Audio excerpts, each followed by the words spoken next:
İyi günler arkadaşlar. Bugün bu kıyafetimizi çalışmak istiyorum.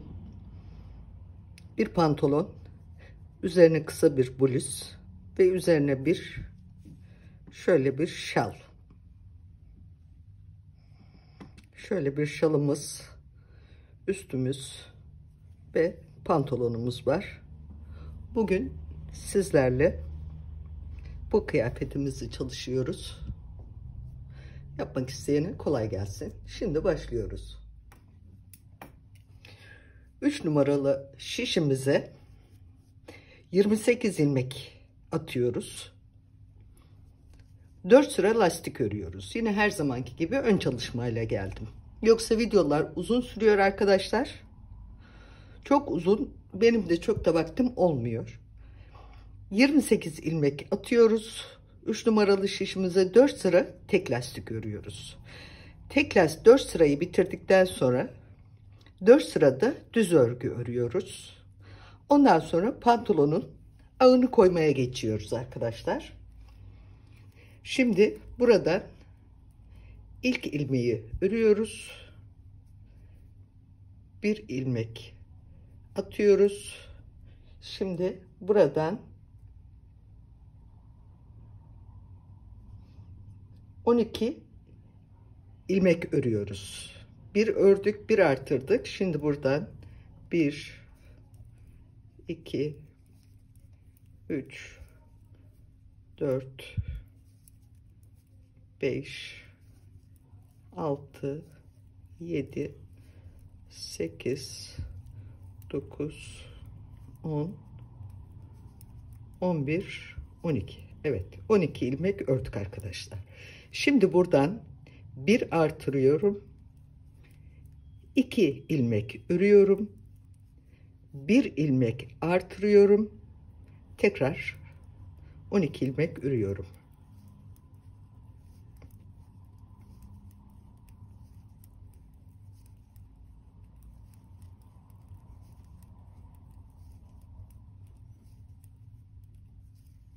Evet, 12 ilmek ördüm. Bir artırdım. Kenardaki ilmeği ördüm. Evet. Burası püf noktası arkadaşlar. Pantolonun ağını koyduğumuz yer. Bir örüyorum. Bir ilmek gizli artış yapıyorum. 12 ilmek örüyorum. Bir artırıyorum. 2 örüyorum. Bir artırıyorum. 12 ilmek örüyorum. Bir artırıyorum. Tekrar örüyorum. Arkadan ters örüp geliyorum. Evet. 28 ilmekti. Az önceki şişte 4 ilmek birden arttırdık. 32 ilmek oldu. Arkadaşlar şu ilmek sayısı 40 olduğunda paçaları ayırmamız lazım. Şimdi 40 ilmek olasıya kadar tekrar aynı işlemi yapıyoruz. İlk ilmeğimizi alıyoruz. Bir artırıyoruz. Şimdi burası 12 idi, 14 oldu. 2 3 4 5 6 7 8 9 10 11 12 13 14. Evet, 14 oldu. Artırıyorum. 2 tane düz örüyorum. Tekrar artırıyorum. Bu gizli artmış oluyor arkadaşlar. Deliksiz. 1 2 3 4 5 6 7 8 9 10 11 12 13 14 ilmek oluyor. Gördüğünüz gibi bir tane artırıyorum. Arkadan ters örüp geliyorum. Evet. İkinci artırmayı da bitirdik. Şimdi üçüncü artırmamızı yapıyoruz. Bu artırmamızda arkadaşlar 40 ilmeği bulmuş olacağız. İlki örüyorum. Şöyle bir atıyorum. 1 2 3 4 5, 6, 7, 8, 9, 10, 11, 12, 13, 14, 15, 16 ilmek örmemiz gerekiyordu. Evet, geldik. Artırmamıza geldik. 2 tane düzümüzü örüyoruz. Tekrar artırıyoruz. Ve örgü sonuna gidiyoruz. Oradaki de artışımı göstereyim.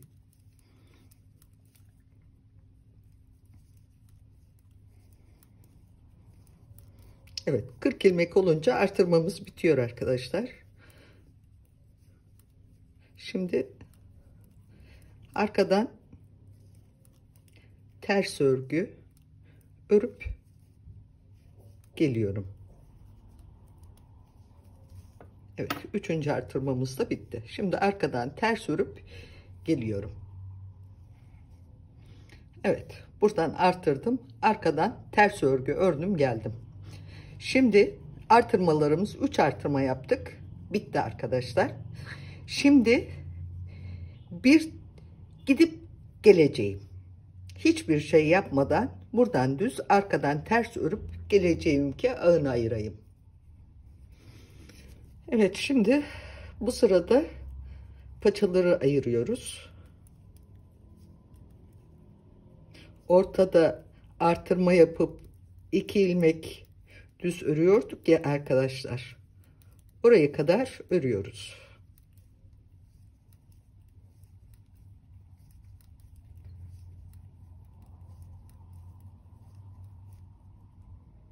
Evet, ta şurada az kaldı.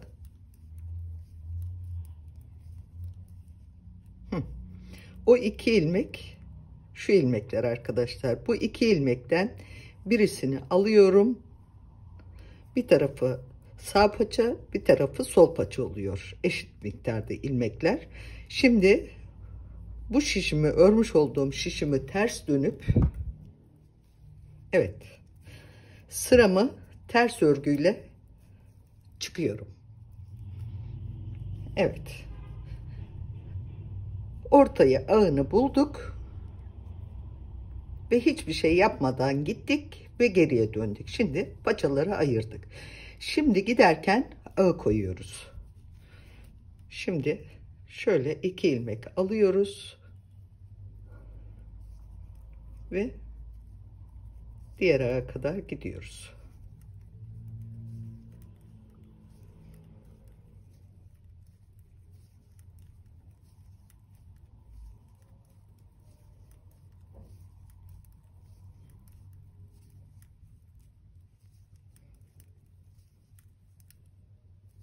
Evet. 2 ilmek buradan kesmiştik. 2 ilmek de sondan kesiyoruz. Evet arkadaşlar, bu işlemi 4 şişte bir yapıyoruz. Şimdi arkadan ters örüp başa çıkacağım ve 4 ilmeği örüp kasma yerinde geliyorum. 4 sırayı, yani 4 ilmeği diyorum. Şimdi kestim, gideceğim, geleceğim, tekrar gideceğim ve sağdan ve soldan yine birer tane ilmek keseceğim. Evet, kasmayı yaptım, 4 şiş gittim geldim. Şimdi yine kesiyorum.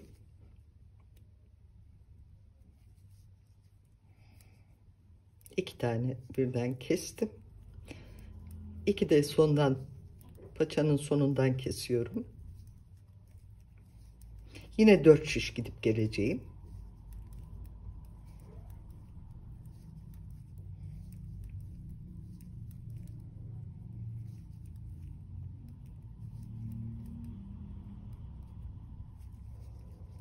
Şöyle. Evet. Yine 4 şiş gidip geliyorum. Evet. 4 şiş gidip geldim. Tekrar kesiyorum.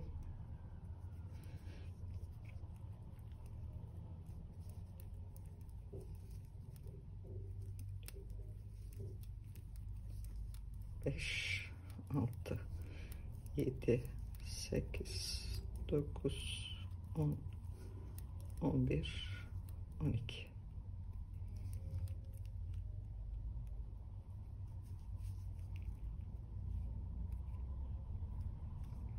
Evet. Yine 4 şiş düz örüp geliyorum. Son artırmamız arkadaşlar. Son eksiltmemiz. 3 eksiltme yaptık 3 kere. Bu 4. eksiltmemiz ve son eksiltme. 2, 3, 4, 5, 6, 7, 8, 9, 10, 11. Evet. Şuradan da eksilttik mi 12. Evet. Şişimizde 12 ilmek kalacak. Bu 12 ilmekli arkadaşlar istediğiniz boya kadar örüyorsunuz. Bitirmeden önce 3 sıra tek lastik yapıp kapatıyoruz. Şimdi benim şöyle şu boy oldu. Evet. Şöyle 2,5 parmak falan daha örüp ya da 3 parmağa yakın örüp hiçbir şey kasma eksiltme yapmadan 3 parmak örüyoruz. Bitirmeden önce 3 şiş tek lastik örüp kapatıyoruz. Sonra diğer paçaya geçiyoruz. Evet, 12 ilmek kaldıktan sonra istediğim boyuta kadar ördüm. Bitirmeden önce 3 sıra tek lastik ördüm ve bitirdim. Şimdi diğer paçaya sıra geldi.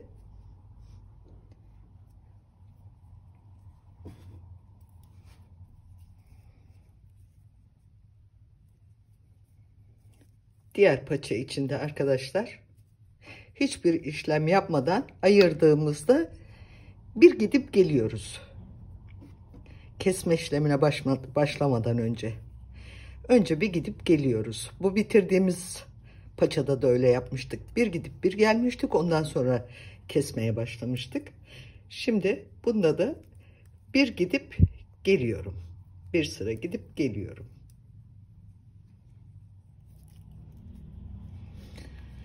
Evet, ipimi bağladım. Hiçbir şey yapmadan bir sıra gidip geldim. Şimdi kesmeye başlıyoruz. Bu baştan 2 ilmek kesiyoruz. Sıranın sonunda yine 2 ilmek kesiyoruz.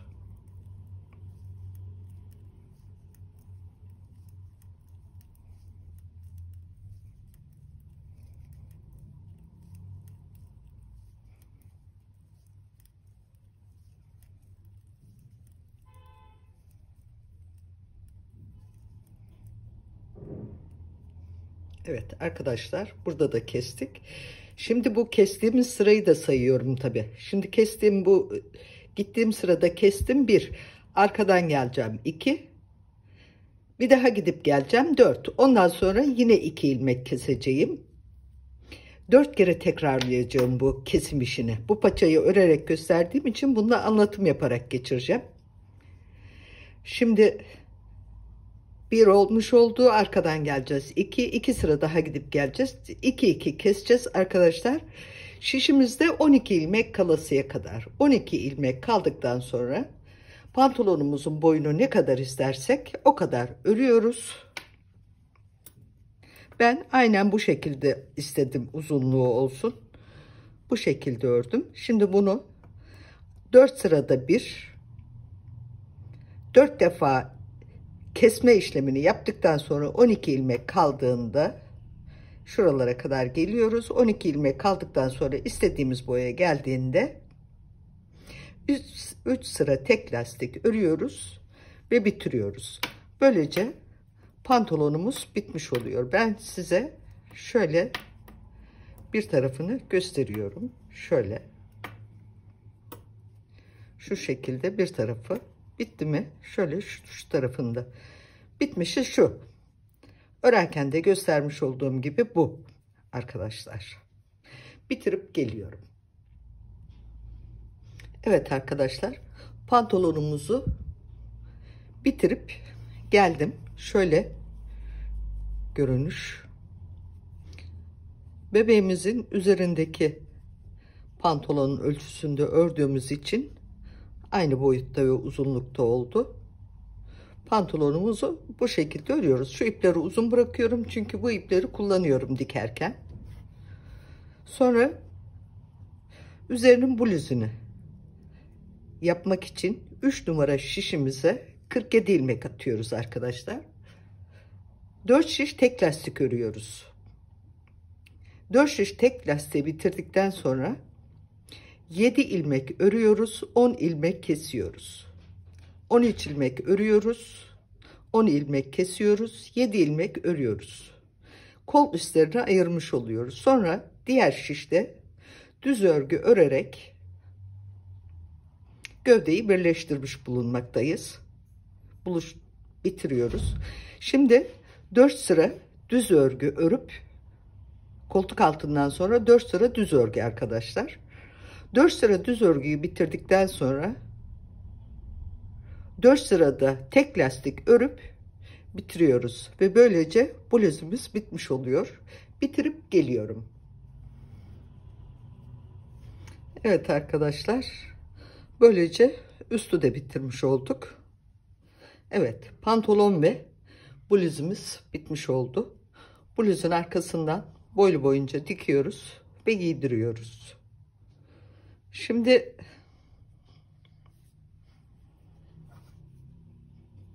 yine ön çalışmalı geldim. Şu kollarına atmış olduğu şalını örerek geldim. 4 numaralı şişe 15 ilmek atıyorum. 2 sıra haraşo örüyorum. Ondan sonra düz örüyorum. 15 ilmek. Evet. Bir karış uzunluğunda oluyor yaklaşık. Şimdi buradan kapatarak, haroşa ile kapatarak bitirdiğim zaman bu ucu da haroşa olmuş olacak. Kıvrılmasın diye böyle yaptım. Sonra bu iki ucuna şöyle püsküller kestim.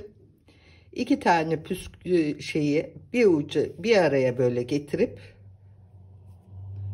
elimize tığımızı alıp şunun ucundan geçiriyoruz ve bağlıyoruz. Şu şekilde her iki tarafını da bağlıyoruz. Bağlama işimiz bittikten sonra arkadaşlar orta sıcaklıktaki ütüyü elimize alıyoruz. Bir ön taraftan bu ipleri koyuyorum. 2 parmak 3 parmak kaldığını anlamak için böyle ipler koyuyorum. Bunu bitirip püskülünü taktıktan sonra ütü masasının üstüne bırakıyorum. Orta sıcaklıktaki ütüyle bir arkadan bir önden ütülüyorum. Ve şöyle olmuş oluyor. Bebeğimin şu sırtındaki gibi genişlik. Evet. Ütüyü yediği zaman gerçekten mükemmel duruyor arkadaşlar. Şuraya bakın. Gerçekten mükemmel duruyor. Sayılar. Tabii ki bunda benim mükemmel olmasındaki payım da dikişten anlamam. Aynı zamanda ben dikişte diktiğim için ne kadar genişlikte nasıl yapmalıyım görebiliyorum. O yüzden ördüğüm parçalar gerçekten güzel oluyor. Verdiğim ilmek sayıları, her şey gerçekten çok güzel. Yapmak isteyen arkadaşlara şimdiden başarılar. Kolay gelsin arkadaşlar.